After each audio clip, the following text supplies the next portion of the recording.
Hi, everyone. It's Joe, Dr. DeCincy, your online teacher. It's my very first online class teaching, so it is pretty weird for me to only get to speak to you through this and through your responses through Present.me and the really nice papers that you've supplied so far. So if you're getting used to the online classes, I am too.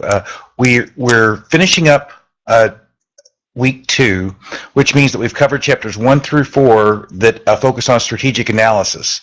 We're about to start chapters 5 and 6 for next week, which will cover strategic formulation. Chapter 5 covers business level strategy, creating and sustaining competitive advantages, and chapter 6 covers corporate level strategy, creating value through diversification. So we're getting into some pretty meaty stuff that ought to complement your projects really nicely. There was a little discrepancy between what Moodle said and what your syllabus said, so on when your assignments were due.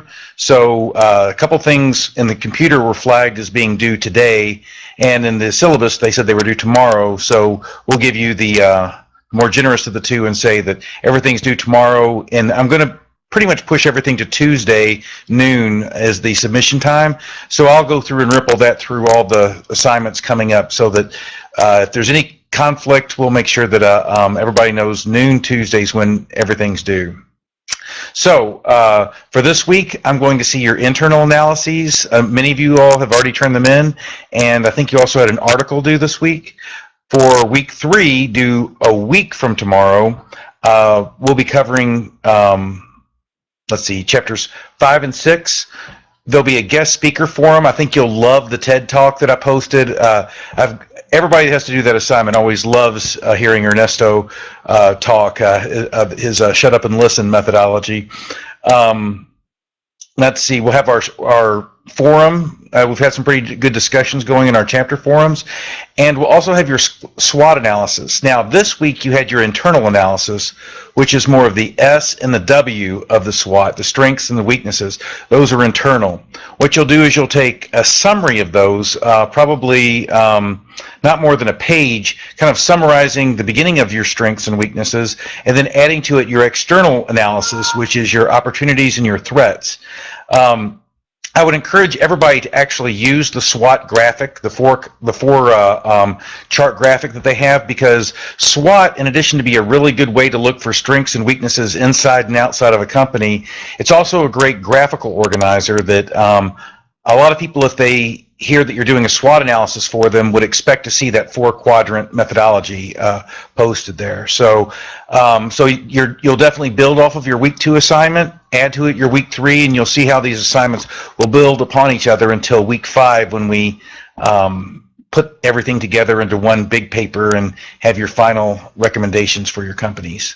One last thing, you have until, originally I said noon tomorrow, we'll make it midnight tomorrow, to still jump on to Present.me and do 5 points extra credit by taping a little intro for yourself. Some folks have really had trouble, if this is the first time they're using Present.me, getting into it and playing with it.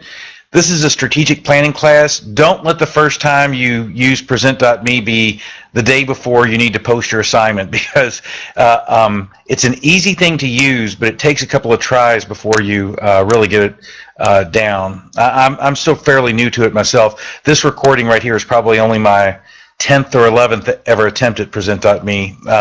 Also, one thing that I've found, I sometimes have a little bit of trouble with Moodle and Present.me in Firefox. So I typically do all my Present.me recording and then some of my embedding into Moodle in Explorer. I don't know that that's a hard and fast rule, but it seems to work for me. If you have any questions, since we're so close to the end of week 2, go ahead and post your questions on the week 3 discussion board. Also, you might check back through some of the earlier weeks' question postings, because some of your classmates have had some pretty good questions about the course and about topics and what's due. So anyway, I look forward to seeing this week's submissions. I'll try to turn that grading around really quickly, because I know you'll want to build off of that for your next week's assignments, and just post on the discussion board if you have any questions at all.